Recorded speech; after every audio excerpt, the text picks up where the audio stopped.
Bueno, pues vamos con el tema 2 de proceso integral de la actividad comercial, el patrimonio económico y financiero. Bien, este tema tiene partes que considero que no deberían estar a esta altura de la asignatura, ¿vale? A esta altura del curso. Entonces es como que lo he obviado un poco, de momento. Más adelante sí lo veremos, pero son cosas que creo que todavía no podéis, sobre todo las personas que no habéis visto nunca lo que es la contabilidad, no vais a poder comprender, ¿vale? Son conceptos que son de más adelante. Entonces, en este tema me voy a centrar en los conceptos que son básicos de la contabilidad. Seguimos hablando de temas de contabilidad como si recordamos la tabla que estuvimos haciendo en el tema 1, explicando un poco las masas patrimoniales, teníamos que el activo, el patrimonio neto y el pasivo eran las masas patrimoniales, los cajones grandes, si os acordáis. Y que dentro de ellos se incluían diferentes variables, como que son activos de la empresa, son elementos materiales, tangibles, intangibles, son deudas, son capital que añaden los socios, eran muchas cosas. Todo eso lo hicimos, lo concretamos todo en el tema 1, ¿vale? Pues ahora vamos a ver un poco qué es cada uno de ellos, para qué sirven y cómo se comportan entre sí en este tema. Bien, hablando un poco primero, esta parte del principio, ¿vale? Lo que explicamos en el tema anterior. Lo que son las masas patrimoniales de activo, pasivo, patrimonio neto, los activos fijos no corrientes y los corrientes, los realizables, existencias y disponibles, las deudas a corto y a largo, todo esto lo vimos en el tema anterior. ¿Vale? Entonces vamos a pasar de todo esto. Bueno, aquí te habla un poco del patrimonio neto, te hace la fórmula que también vimos en el tema 1, de que el patrimonio neto es el activo menos el pasivo. Y vamos a pasar directamente a la parte de inversión y financiación en una empresa. ¿Vale? Toda empresa que quiera funcionar necesita de dinero, necesita de bienes económicos. No podemos funcionar del aire. Entonces, para obtener ese dinero, esa fuente de ingresos, necesitamos financiación.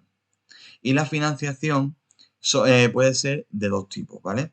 Puede ser financiación propia y financiación ajena. Aquí viene un esquema, aquí, que es la financiación externa y la financiación interna. La interna es la financiación propia y la externa, pues la financiación ajena.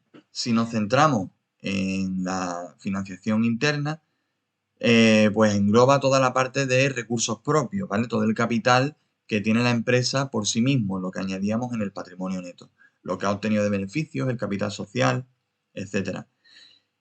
Y con esos recursos propios, pues también podríamos financiar cualquier gasto que tenga la empresa. Por ejemplo, si yo me quiero comprar una furgoneta que vale 10.000 euros al principio del negocio, ¿vale? Nos abrimos un negocio nuevo y tenemos 20.000 euros de capital social. Me quiero comprar una furgoneta de 10.000 euros, lo puedo comprar con ese capital social que se me ha aportado, porque ese capital está en el banco. Aunque esté ahí en el patrimonio neto que parece que está en un limbo, realmente es un dinero que está en el banco. Entonces yo puedo comprar mi furgoneta con ese dinero. Es una forma de financiación propia.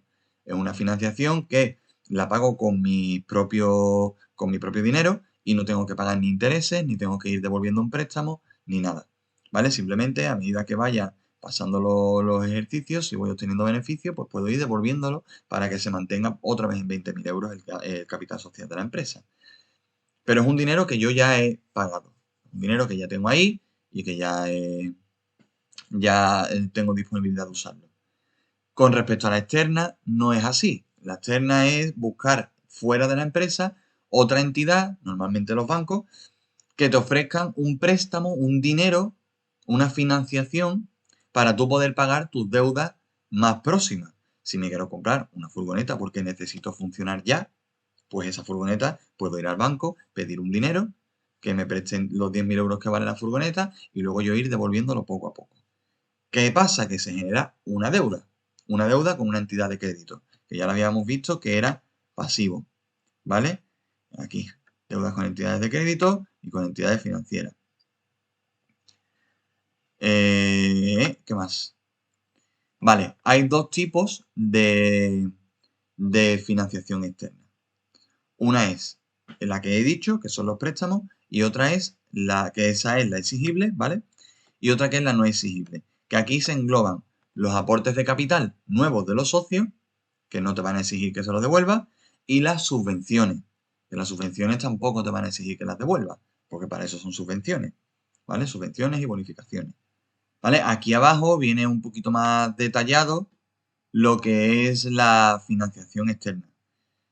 Y si nos venimos al exigible, lo que habíamos dicho son los préstamos a largo plazo, luego los créditos de los proveedores. Los créditos de los proveedores es que tú le compres a un proveedor y ese proveedor pues no te cobra inmediatamente, sino que te deje pagarle a 3 meses. Eso es un crédito de un proveedor. Que ya veremos cómo se llama. La cuenta se llama proveedores como tal. Son las deudas de lo que contraemos con los proveedores y con los acreedores por prestaciones de servicios, ¿vale? Luego el factoring, el descuento de efectos, que los vamos a ver un poquito más abajo, lo que son los pagarés y demás, las letras de cambio y los cheques.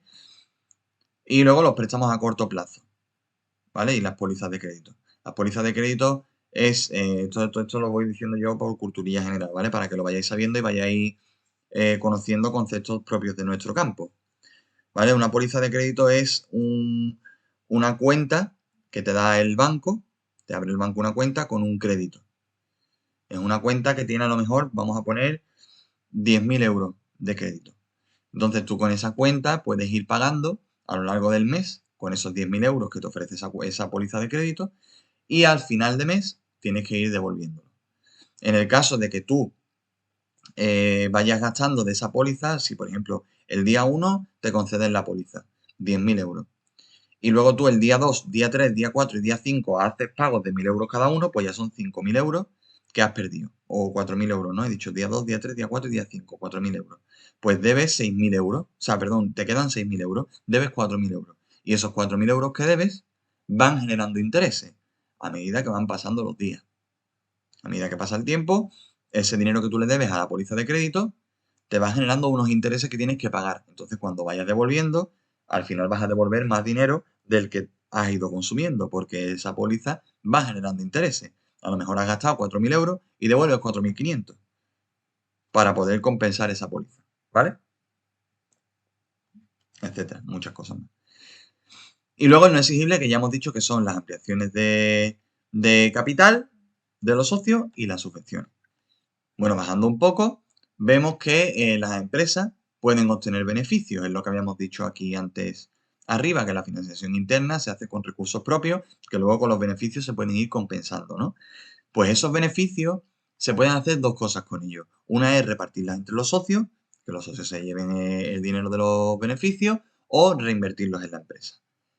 Siempre siguiendo tres salvedades. Bueno, hay tres salvedades, tres tipos, ¿no? de reserva.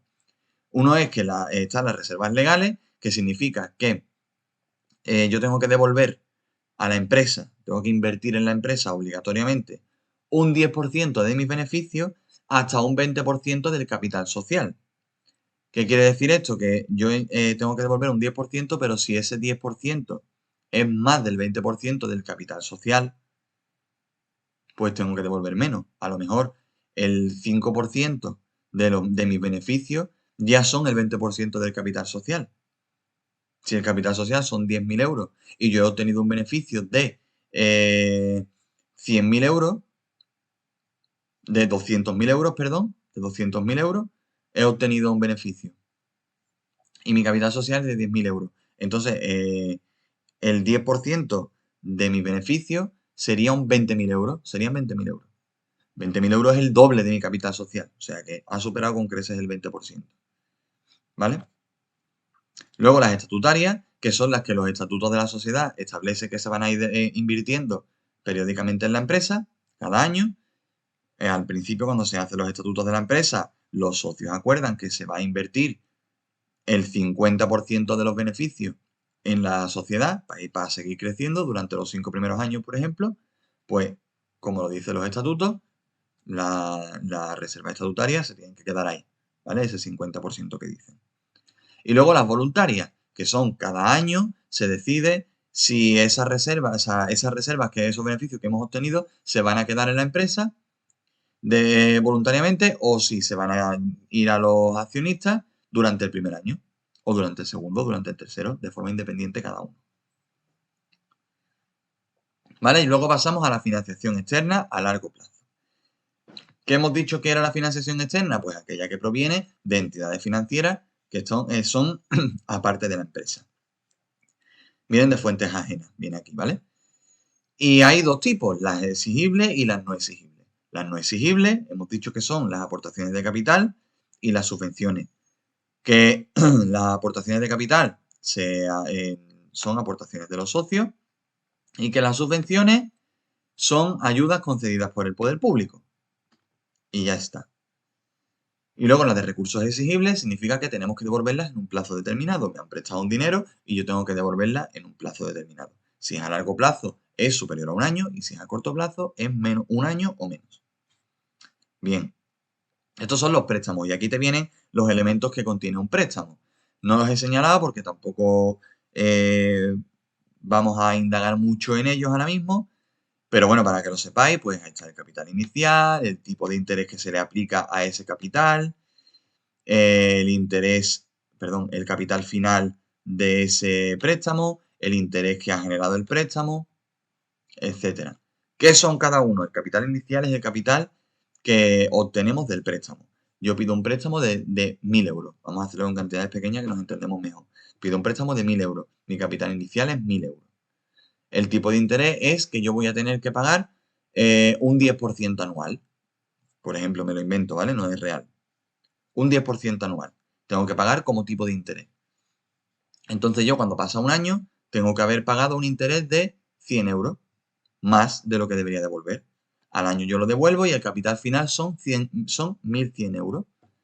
1.100 euros, que es lo que yo he pagado al final. Como tengo que devolver un 10% de esos 1.000 euros, un 10% son 100 euros, al final de año pago el préstamo y pago 1.100 euros. Ese es el capital final.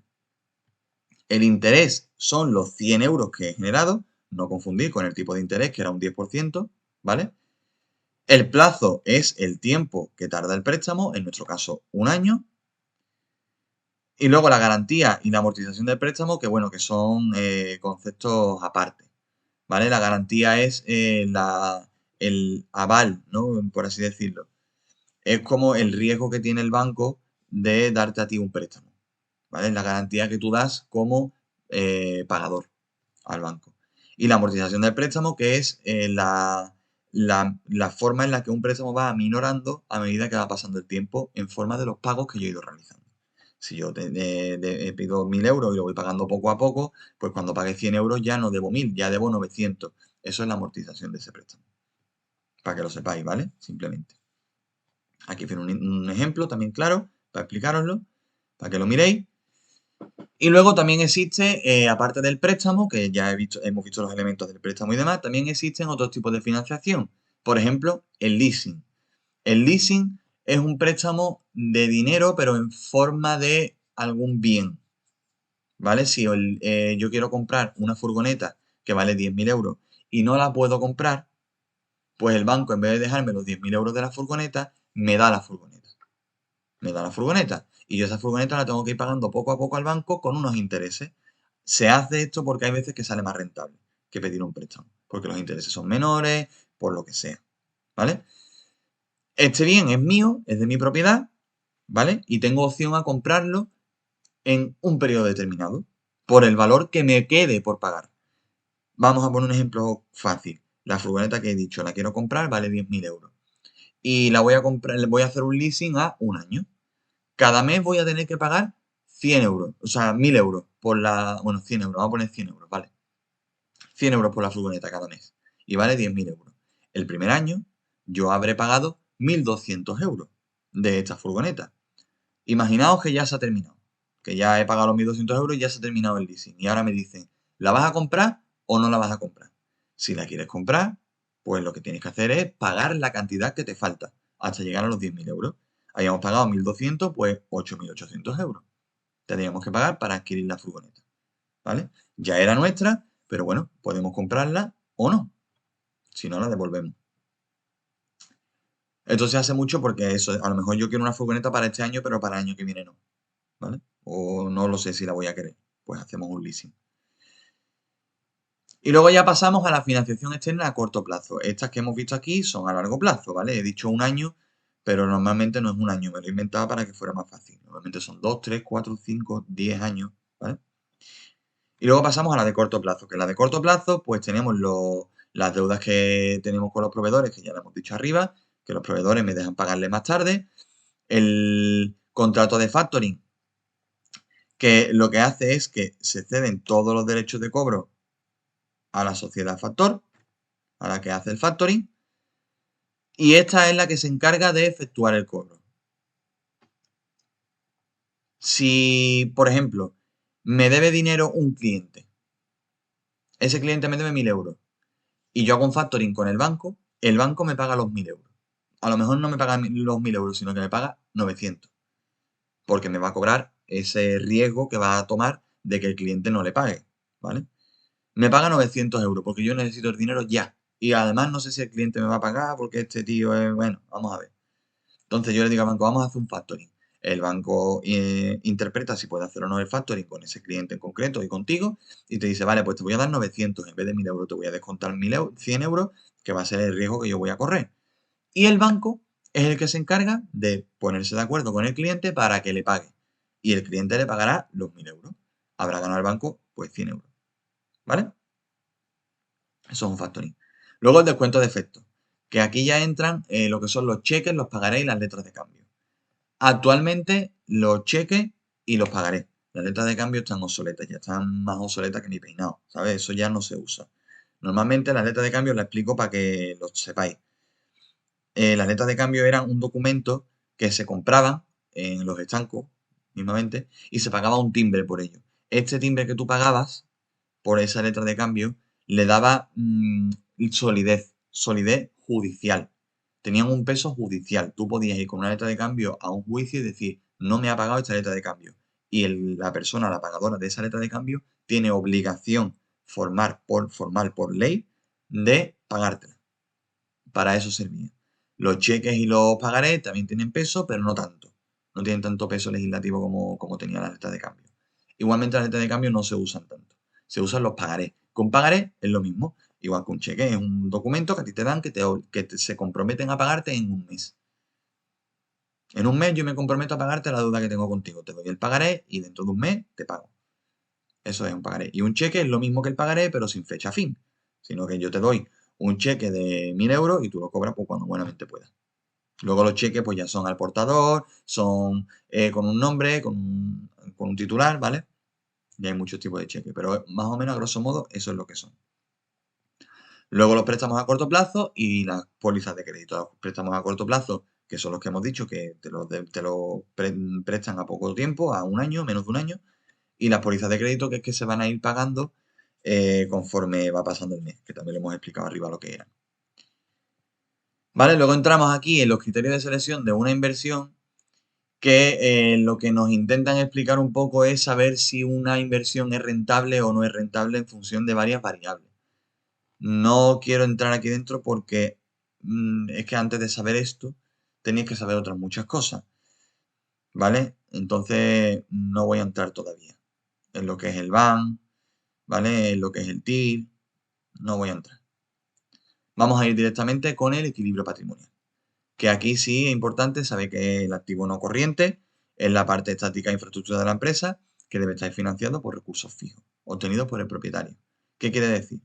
En esta tabla nos quiere decir que el activo no corriente debe estar financiado siempre con el patrimonio neto, a ser posible, con los recursos de la empresa. Y si no, con el pasivo no corriente, a más de un año. ¿Por qué? Porque el activo no corriente suele tener un valor muy alto y financiarlo con el pasivo corriente quiere decir que tú vas a tener que pagar mucho dinero en un corto plazo. No conviene. Conviene que el activo no corriente se financie con el pasivo no corriente o con el patrimonio neto. ¿Vale? Para pagarlo dentro de mucho o no tener que pagarlo. ¿Qué más? Y luego que el activo corriente está formado por las inversiones que, por formar parte de la explotación, van a estar en movimiento continuo, que es lo que hemos dicho, los proveedores, los acreedores, todas esas deudas las vamos a tener que ir pagando a corto plazo porque realmente el activo no corriente se vende a corto plazo. Son las existencias, las obligaciones con los clientes y el dinero en el banco. ¿Vale? Luego esta parte de aquí me la salto, ¿vale? Porque ni estoy muy de acuerdo, ni creo que lo deberíais de saber todavía, ¿vale? Entonces, la quitamos. Y luego pasamos a lo que es el equilibrio total, ¿vale? Que el equilibrio total te dice que la estructura patrimonial tiene que ser equilibrada, ¿vale? Cumpliendo las dos reglas básicas, que son que el activo corriente debe ser mayor que el pasivo corriente. Quiere decir que el dinero que yo tengo en el banco, lo que me deben los clientes y mis existencias, deben tener un valor mayor que el pasivo corriente que yo tengo, que son las deudas que tengo con los proveedores, con los acreedores, las deudas con los préstamos a corto plazo, etc. Debe ser mayor para poder soportar bien el peso de esas deudas. Y luego que el inmovilizado debe financiarse con recursos permanentes. Recursos propios y las deudas a largo plazo, lo que acabamos de decir. Esas dos reglas, ¿vale? Dicho esto, las dos reglas son que el activo no corriente debe estar financiado con esto de aquí y que el activo corriente debe estar financiado con el pasivo corriente, que es esto de aquí. ¿Vale? Debe ser mayor. Aquí tiene que haber más dinero que aquí, porque si aquí hay más dinero que aquí, no lo voy a poder pagar. ¿Vale? No lo voy a poder pagar. Mi activo corriente debe tener mayor valor para poder pagar las deudas que me vienen ya. Bien, ¿cómo hacemos eso? Hay muchas estrategias, ¿vale? Hay muchas formas. Yo puedo tener existencia, a lo mejor, a largo plazo, a más de un año. Si a lo mejor mi pasivo corriente suele ser mayor para sobrevivir, pues puedo buscarme esa solución, entre otras muchas. El mapa de las correlaciones patrimoniales óptimas lo he quitado porque es parecido a la tabla que yo os acabo de poner aquí y me parece más completa, así que lo he quitado. Y nada, seguimos con esta definición de aquí que dice que para que una empresa no tenga problemas financieros es necesario que lo que se ha de cobrar antes de un año sea superior a todo lo que hay que pagarse antes de un año. Lo acabo de decir. Me viene aquí muchas definiciones, son muy redundantes, te lo explican de diferentes formas, es lo que yo acabo de decir con la tabla.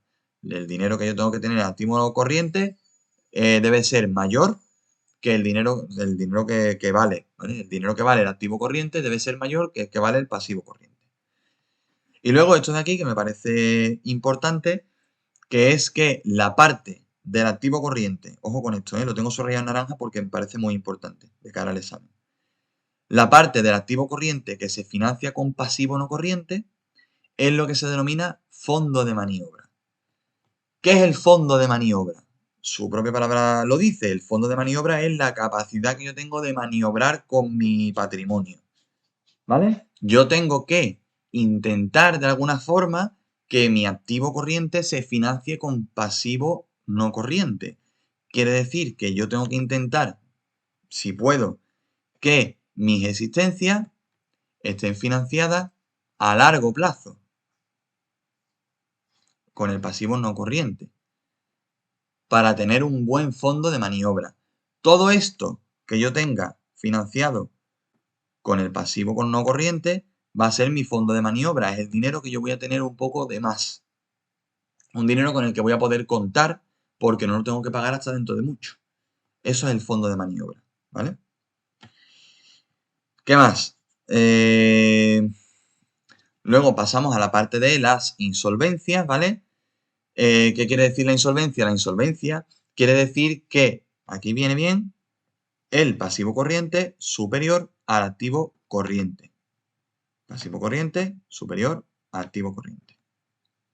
Eso es lo que quiere decir. Si las deudas que yo tengo a corto plazo son superiores al valor de mi activo corriente, a mis existencias, mi derecho de cobro, mi dinero, no voy a tener nada con qué pagarlas. Porque yo puedo pagar mis deudas a corto plazo con el valor de mis existencias vendiéndolas rápido, los derechos de cobro que tengo con los clientes que me tienen que pagar y el dinero que tengo yo ya en el banco o en efectivo. ¿Vale? Si no puedo pagarlo, se dice que hay insolvencia. Puede ser temporal, si a lo mejor soy insolvente ahora mismo, pero dentro de un tiempo me puedo recuperar. ¿Vale? A lo mejor soy insolvente temporal porque yo no puedo financiar mi pasivo corriente con mi activo corriente, pero puedo vender algo de mi activo no corriente para financiarlo. Puedo vender un inmueble, puedo vender un local o un elemento de transporte, o puedo vender ordenadores, o puedo hacer muchas cosas antes de ser insolvente. Puedo ser insolvente temporal.